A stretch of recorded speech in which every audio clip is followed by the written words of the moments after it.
হেসেলে আজকের আমি রান্না করছি পালং শাকের তরকা। পালং শাক আমি সেদ্ধ করে পেস্ট করে রেখে দিয়েছি। পেঁয়াজ কুচি, টমেটো কুচি, রসুন কুচি, আদা কুচি আর লঙ্কা কুচিয়ে রেখেছি। এখানে বাটার, তেজপাতা আর সব রকমের মশলা আছে, ধনে, জিরে, গোলমরিচ আর দু রকম মশলা, জিরে আর ধনে ভেজে মশলা করা আর মেথি পাউডার আর এখানে তরকার মশলা। তেল দিয়ে দিয়েছি, একটু বাটার দিতে হবে সাদা তেলের মধ্যে। একটু বাটার দিয়ে দিলাম, তার মধ্যে তেজপাতা দিয়ে দিলাম, দিয়ে আমি এবার পেঁয়াজগুলো ছেড়ে দিলাম।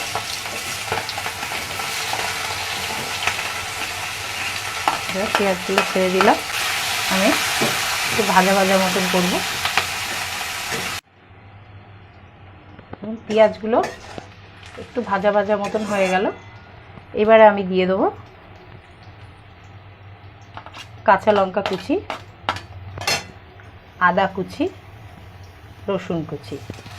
এগুলো এবারে আমি ভালো করে একটু নাড়াচাড়া করে নিতে হবে, যেন এগুলো পুড়ে না যায়। পুড়ে গেলে কিন্তু বাজে খেতে হবে। একটু নাড়িয়ে নিতে হবে, মাঝে মধ্যে একটু নাড়াতে হবে। এখন একটু ভালো করে নাড়িয়ে নিলাম। এবার নাড়িয়ে এবার আমি টমেটো কুচিটা দিয়ে দিলাম, আরেকবার নাড়াবো। নাড়িয়ে ভালো একটা সুন্দর একটা রং আসছে।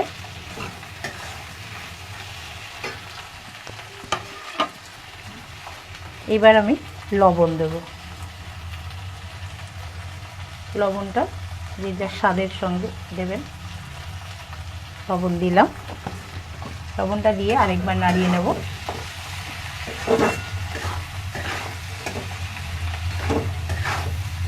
লবণটা নাড়িয়ে নিয়েছি। এবার আমি যত মশলা আছে আমি মশলাগুলো অ্যাড করব। এবার দেখুন, মেথি পাতা দিয়ে দিলাম, মেথি পাতা, জিরের গুঁড়ো, ধনের গুঁড়ো,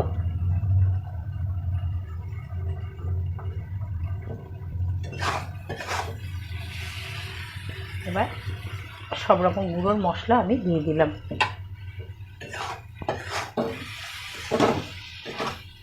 ভালো করে একটু নাড়িয়ে নিচ্ছি। মশলাটাকে একটু ভাজা ভাজা মতন করতে হবে। এবারে আমি একটু গুঁড়ো লঙ্কা দিলাম, তার সঙ্গে আমি দিলাম একটু হলুদ, আর তরকার মশলাটা দিয়ে দিতে হবে। আমি সবটাই দিলাম, তবে স্বাদটা ভালো আসবে।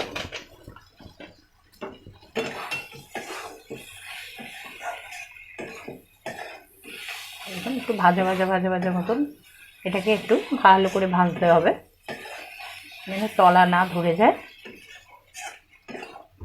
আমি একটু গোলমরিচের গুঁড়ো দিয়েছি, আপনাদের আগেই দেখিয়ে দিয়েছিলাম।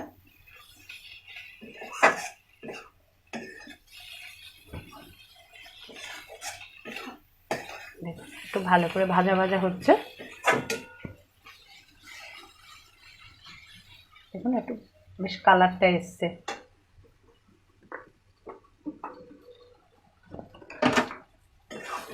একটা সুন্দর ভাজা ভাজা মতন বেশ সেন্টেড বেরিয়েছে।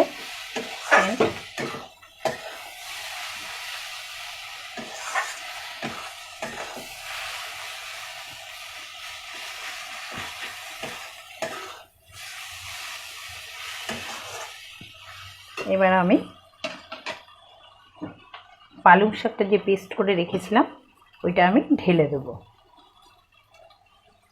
শুধু পালং শাক, এটা আপনারা করে দেখবেন, খেতে খুব সুন্দর হবে। রুটি, পরোটা, লুচি সব কিছু দিয়েই আপনারা এটা খেতে পারবেন, আর খুব সুন্দর হয়।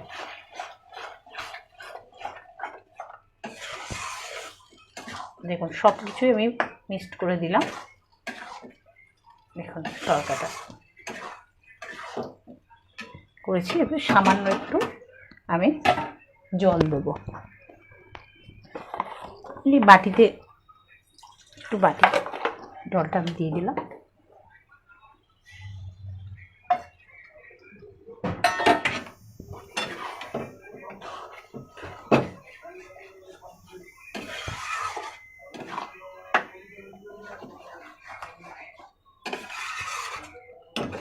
এখন হয়ে গেল।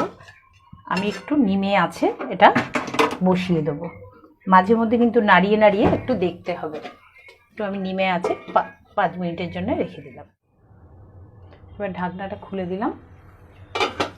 এবার ঢাকনাটা খুলে দেখুন ভালো করে একটু নাড়িয়ে দিলাম। চারদিক থেকে একটু দেখুন কি সুন্দর তেল বেরিয়ে এসছে,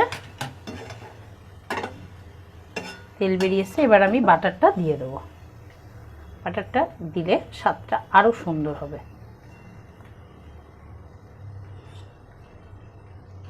আমার রান্না কমপ্লিট। কেমন লাগলো আমার পেজে ফলো করে আমাকে বলবেন।